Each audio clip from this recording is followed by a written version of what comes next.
देश अभी दिल्ली की मालवीय नगर अग्निकांड के सदमे से उबर भी नहीं पाया था कि बिहार के मुजफ्फरपुर से एक और दिल दहला देने वाली खबर सामने आ गई।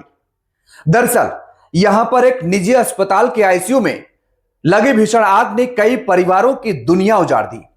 सवाल सिर्फ आग लगने का नहीं है, सवाल यह है कि क्या मरीजों को भगवान भरोसे छोड़ दिया गया? क्या अस्पताल प्रबंधन ने अपनी जिम्मेदारी निभाई और क्या इस हादसे को सिर्फ शॉर्ट सर्किट कहकर भुला दिया जाएगा? नमस्कार, बहुत स्वागत है आपका। मैं हूं आपके साथ योगेश पांडे। रात के करीब 3 बजे थे। अस्पताल के आईसीयू में मरीज जिंदगी और मौत के बीच जंग लड़ रहे थे। कुछ लोग दवाओं के असर से सो रहे थे, कुछ के परिजन रात भर जागकर उनकी सलामती की दुआ कर रहे थे। लेकिन किसी को अंदाजा नहीं था कि कुछ ही मिनटों में पूरा आईसीयू मौत के धुएं से भर जाएगा। बिहार में मुजफ्फरपुर के ब्रह्मपुरा इलाके में स्थित प्रसाद अस्पताल के आईसीयू में अचानक आग भड़क उठी और देखते ही देखते धुआं पूरे वार्ड में फैल गया और अस्पताल में अफरा तफरी मच गई। शुरुआती जानकारी के मुताबिक आग की वजह शॉर्ट सर्किट बताई जा रही है, लेकिन हादसे के बाद जो आरोप सामने आए हैं वे किसी भी इंसान को झकझोर देने के लिए काफी है। प्रत्यक्षदर्शियों और परिजनों का आरोप है कि जब आईसीयू में आग लगी तब अस्पताल का कुछ स्टाफ मरीजों को बचाने के बजाय वहां से भाग गया। आरोप है कि कई मरीज धुएं और आग के बीच फंसे रहे और मदद के लिए चीखते रहे।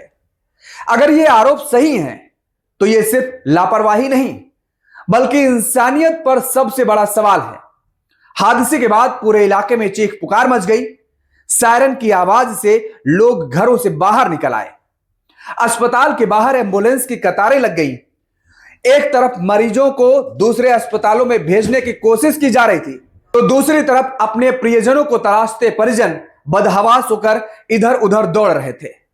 सबसे दर्दनाक तस्वीर उन परिवारों की थी जिन्हें यह तक नहीं बताया जा रहा था कि उनके मरीज कहां हैं, कौन जीवित है, कौन घायल है और कौन इस दुनिया को छोड़ चुका है। फायर ब्रिगेड की टीमों ने कई घंटों की मशक्कत के बाद आग पर काबू पाया, लेकिन तब तक बहुत देर हो चुकी थी। मृतकों की संख्या को लेकर अलग अलग दावे सामने आ रहे हैं। कुछ अधिकारियों ने 4 मौतों की पुष्टि की, जबकि कुछ रिपोर्टों में इससे ज्यादा लोगों के मारे जाने की आशंका जताई गई।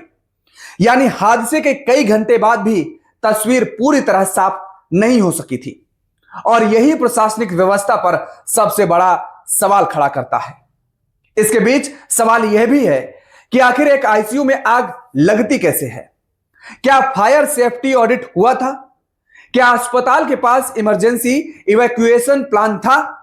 क्या स्टाफ के आपदा प्रबंधन की ट्रेनिंग दी गई थी? अगर थी तो मरीज धुएं में क्यों फंसे? अगर नहीं थी तो अस्पताल चलाने की अनुमति कैसे मिली? हर हादसे के बाद एक ही कहानी सुनाई जाती है, शॉर्ट सर्किट हो गया। लेकिन शॉर्ट सर्किट से ज्यादा खतरनाक सिस्टम का शॉर्ट सर्किट है, जहां नियम कागजों में जिंदा रहते हैं और लोग हकीकत में मर जाते हैं। देश के अस्पताल इलाज की जगह हैं, मौत के जाल नहीं। जो लोग अपने मरीजों को बचाने की उम्मीद लेकर अस्पताल पहुंचे थे, उन्हें शायद कभी इस बात का अंदाजा नहीं रहा होगा कि आईसीयू ही उनके अपनों का आखिरी ठिकाना बन जाएगा। मुजफ्फरपुर का यह हादसा सिर्फ एक आग नहीं बल्कि स्वास्थ्य व्यवस्था, सुरक्षा मानकों और प्रशासनिक जवाबदेही की असफलता का जलता हुआ प्रमाण है। आज सबसे बड़ा सवाल यही है कि इस आग के लिए जिम्मेदार कौन है? क्या दोषियों पर सिर्फ जांच बिठाई जाएगी या फिर उन परिवारों को न्याय भी मिलेगा जिन्होंने अस्पताल पर भरोसा किया और बदले में अपनों को खो दिया? मुजफ्फरपुर से आई यह त्रासदी पूरे देश के लिए चेतावनी है, क्योंकि जब अस्पताल सुरक्षित नहीं रहेंगे तो फिर सुरक्षित कौन रहेगा? बहरहाल अपनी राय कमेंट बॉक्स में जरूर बताइएगा।